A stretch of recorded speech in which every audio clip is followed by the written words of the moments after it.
Welcome back, everybody. Ready to dive into something pretty deep. Always. Let's do it. Okay, cool. So today we're tackling the nature of self and reality using Alan Watts' book as our guide. It's called The Book on the Taboo Against Knowing Who You Are. Quite a title, huh? Yeah, Watts certainly didn't shy away from bold ideas. He was a master at making, these kind of heady concepts understandable. Right, right. So in this book, like, what's the central idea he's grappling with? Well, you know how we usually think of ourselves, like as this separate me inside our heads, kind of running the show? Yeah, I think most of us do. Well, Watts calls that a hallucination. Whoa, hold on. Hallucination.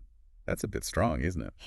Yeah, it's meant to be provocative, for sure. Not literally a hallucination, but like a deeply ingrained illusion. This self we cling to. Watts argues it's a fiction, something we create, not some solid truth. And get this, it kind of clashes with both modern science and ancient Eastern thought. Huh, okay. So let's say he's right. If our sense of self is this kind of illusion, what does that mean for, like, how we live, how we interact with the world?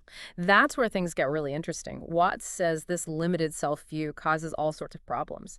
He compares humans to tubes. Tubes. Okay, I'm intrigued. Yeah, so picture it. Hmm. We're these tubes obsessed with consuming, stuffing things in, always competing to get more for me to satisfy this ego self. But it's a never-ending cycle, right? Yeah. Watts says it's futile and ultimately destructive. Yeah, okay, I can see that. Always wanting more, never being satisfied. So where does this whole taboo thing come in? What's the big secret we're not supposed to know? The taboo, according to Watts, is against truly knowing who we are, like beyond this ego mask. It's like there's this secret pillow book, but not about sex, which is, pretty out in the open these days. Right, right. It's a pillow book about our true nature, something far more fundamental. It kind of reminds me of, historical taboos, things people weren't allowed to talk about, like they were dangerous or something. Is Watts saying there are similar forces at work here, preventing us from understanding ourselves? Absolutely. He argues this taboo has huge consequences, especially now, with all the complex problems the world's facing. Until we confront it, until we go beyond the ego self, Watts thinks we'll just keep creating more problems than we solve. Okay, so our typical view of self is messed up. There's this taboo against knowing who we really are. So what's the alternative? Where do we even begin to understand ourselves beyond this ego thing? Watts pulls from a lot of sources, like Eastern philosophies, specifically Vedanta, and the work of George Gurdjieff. He was a spiritual teacher. Vedanta, Gurdjieff. I've heard the names, but honestly, I'm a bit fuzzy on the details. Can you give us like a quick rundown of what they offer? Sure, Vedanta, it comes from these ancient Hindu scriptures called the Vedas. It challenges this whole idea of reality being made up of separate objects. Vedanta says everything's ultimately a manifestation of like one underlying consciousness. So we're not isolated individuals, we're interconnected aspects of this universal consciousness. Okay, that's a pretty big shift in perspective. And what about Gurdjieff? What was his take? So Gurdjieff had this background in various spiritual traditions. He developed his own system of self-development, big on self-observation, facing our limitations, the illusions we hold. Mm. He said most people are sleepwalking, unaware of their true potential, the deeper realities of existence. He also had some interesting ideas about death. Death? Okay, how so? Well, Gurdjieff believed that being constantly aware of our mortality, that could actually be liberating. Liberating. That seems kind of counterintuitive, doesn't it? Mm. How's thinking about death a good thing? His point was that by acknowledging the impermanence of everything, even our own lives, we learn to let go. Stop clinging to our ego, to all these desires that often cause suffering. It's about shifting focus from holding on to fleeting things to appreciating the present moment, the beauty of life itself. I see, yeah. That's a powerful idea. Yeah. But if this illusion of the self is so deeply ingrained in us, like, how do we even start to break free? Where does it all begin? Watts says it's largely shaped by our upbringing and social conditioning. From childhood, we're taught to identify with certain roles, behaviors, we internalize these messages, and that forms our sense of self. He calls it the creation of the genuine fake. Genuine fake. Okay, that's a new one. What does that mean exactly? Think about it. We're constantly bombarded with messages about who we should be, how we should act, what we should achieve. So we strive to fit these expectations, become this ideal version of ourselves that society's pushing. Mm. But in the process, we often lose touch with our authentic selves, right? We create this kind of artificial persona that feels genuine, but deep down it lacks real depth, real fulfillment. Yeah, I get that. It's like building our identity on what others expect, not on our own inner compass. No wonder so many people feel lost and unfulfilled. But how do we break free from these pressures? Discover who we truly are. Watts doesn't offer quick fixes. He encourages us to become aware of these conditioning patterns, to question our assumptions, and to experiment, try different ways of being in the world. Yeah. He also talks about the double bind. The double bind. Okay, now you've really got me curious. What's that all about? Well, the double bind is when we're given these conflicting messages or demands. It leads to constant self frustration. Like, how we're told to be yourself, but then also pressured to conform? Oh, yeah, I've definitely felt that. Right. Or we're encouraged to be independent, but then get criticized for not being a team player. It's like a trap. Makes it hard to feel like we're ever truly measuring up or being our authentic selves. I think we've all experienced those double binds, damned if you do, damned if you don't. It definitely leaves you feeling stuck and unsure of yourself. Exactly. And Watts says these double binds are often built into our social structures or institutions. They feed this illusion of a separate self by keeping us focused on fulfilling external expectations instead of, exploring our inner nature. Now that you mention it, I can see how this connects to Watt's idea that the world isn't separate from us, but an extension of our being. If we're always trying to fit into these pre-made boxes, no wonder we feel disconnected from ourselves and the world around us. You're right. That's a great observation. This whole world is your body concept. It's one of the most radical and liberating ideas Watts explores. He challenges those everyday assumptions we have about the solidity of the external world. He even suggests that our perception itself, how we see things, is shaped by our relationship with our surroundings. So you're saying our perception of reality isn't objective, but like a co-creation between us and the world around us. Exactly. Think about it. Even how we perceive something solid, like a rock, a mountain, it's still an interpretation, like a rainbow or a reflection. Our senses give us data, but it's our minds that shaped it into meaning, into experience. And that process is influenced by, well, everything, our beliefs, expectations, cultural conditioning. Oh, that's mind-bending. Makes me question everything I thought I knew about reality. But if our perception is so subjective, does that mean there's no such thing as objective truth? Is it all relative? That's a question philosophers have debated for ages. Watts doesn't deny objective reality exists, but he says our access to it is always filtered through our subjective experience. He even goes so far as to say maybe the universe wouldn't exist without organisms to perceive it. Wow, that's a wild thought. So if how we understand ourselves and reality is so tied to our perception, what does that mean for how we live our lives? What's the practical value of this new understanding? That is the question, isn't it? The big one. Watts argues this shift in perspective is not just philosophical. It's about, living a better life, more fulfilling, compassionate, actually effective. Okay, but how does understanding all this translate into action? Like, what difference does it make day to day? Well, for one, Watts says it lets us experience real compassion. When we get this interconnectedness, other people, they're not separate anymore. They're like extensions of ourselves. Their joy, their pain, it becomes our own. So we naturally feel more empathy, more care for their well-being. Yeah, it's like that love your neighbor idea. If we truly see ourselves in others, treating them well, it flows naturally. But what about actually taking action, making a difference in the world? How's this new understanding help with that? That's where it gets tricky. Watt says, without this foundation, the self-awareness, the interconnectedness, our efforts to, improve things, help others, they can go wrong, Oh, become no. counterproductive even. Like building a house on sand, it'll crumble. I can see that.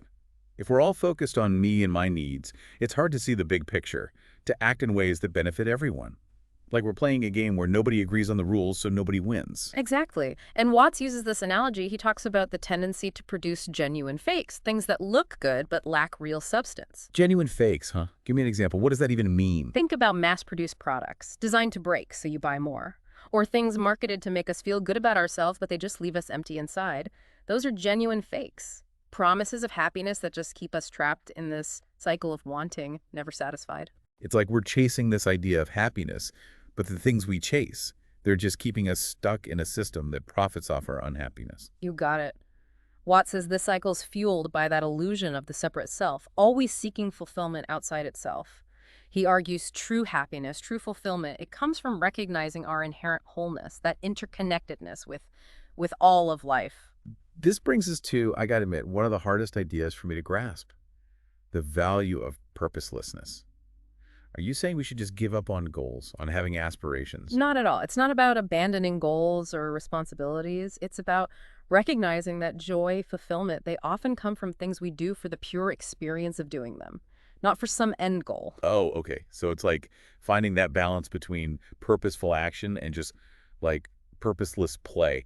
It's good to have goals to work towards them, but we also got to make time for things we enjoy just for the experience itself. No pressure, no outcome needed. Exactly. Think about music, art, dance, being out in nature. These things bring joy, connection, without needing some specific purpose, some goal you got to achieve. Yeah, that makes sense.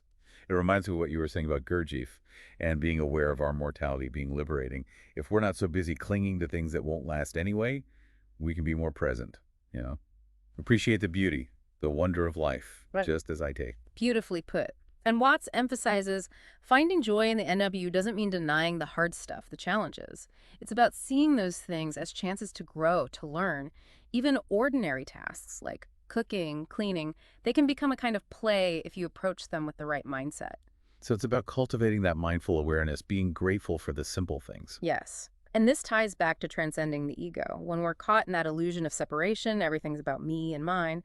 But when we shift, when we see our connection to everything, that's when gratitude flows naturally, appreciation for everything around us. Okay, starting to see how all this fits together, but honestly, transcending the ego, that sounds intimidating. Where do you even begin? How do you know if you're making progress? Watts says it's not easy. It's not about willpower or spiritual exercises even. He actually says, embrace those moments when you feel stuck, paralyzed. Those feelings could mean the illusion's starting to break down. Embrace feeling stuck. Isn't that the opposite of what we want? We avoid discomfort, naturally. But Watts says that stuckness, it can be a sign that you're starting to question things, your old ways of thinking, of being in the world. It's like a caterpillar, right? It dissolves into goo before becoming a butterfly. Messy, uncomfortable, but necessary for transformation. So we got to let go of the old familiar ways of seeing things to make room for something new to emerge. Exactly. And Watts reminds us this process, it's not about reaching some perfect enlightenment. It's about embracing the journey, the self-discovery, letting ourselves be transformed along the way, like a river flowing to the ocean. It hits obstacles, changes course, but ultimately, it gets there. I love that. Life is a journey, not a destination. If we're so focused on the end goal, we miss the beauty of the journey itself. Absolutely. And Watts says this self-discovery journey, it's not about becoming someone better. It's about uncovering your true nature, which is already whole, complete. He calls it the genuine self, the part beyond the masks, the roles we play. That does sound liberating, but I imagine it takes a lot of courage to, drop those masks and embrace our true selves. It does. And Watts says there are pitfalls. Spiritual pride, thinking you've arrived at some higher state, that's a common one. The ego's sneaky, it can even disguise itself as humility. The key is to be aware of these traps and approach it all with, a sense of playfulness, curiosity, not like a rigid pursuit of enlightenment. So stay humble. Remember, we're all works in progress. Exactly. And don't take yourself too seriously. Watts loved humor. He saw laughter as a way to break down those ego walls. I like that. Life doesn't have to be so serious all the time. But, we keep coming back to this. How does all this change how we live, how we interact with the world? What are the practical applications of this understanding? Well, Watts says this shift can transform our relationship with work, with creativity. He challenges the idea that work has to be a chore, just a means to an end. It can be joyful, fulfilling, if we approach it the right way. So finding work that's aligned with our passion, that lets us express our creativity? That's part of it. But Watts goes further. Even the mundane can become a form of play if we approach it mindfully, with appreciation. Like a musician improvising, not following a plan, just letting the music flow through them. Beautiful analogies, like the difference between doing something because you have to versus because you love to. Yeah. Even if it's challenging, there's that joy, that ease when you love what you're doing. Exactly. And Watts says this applies to everything in life. Let go of the need to control, be present in the moment. That's where you find deeper joy, deeper fulfillment. Sounds amazing, but I imagine it takes a lot of practice to get to that level of presence. Any practical tips for, bringing these ideas into daily life? Watts didn't offer a rigid set of steps. He stressed qualities like curiosity, playfulness, willingness to experiment, and practices like meditation, mindfulness.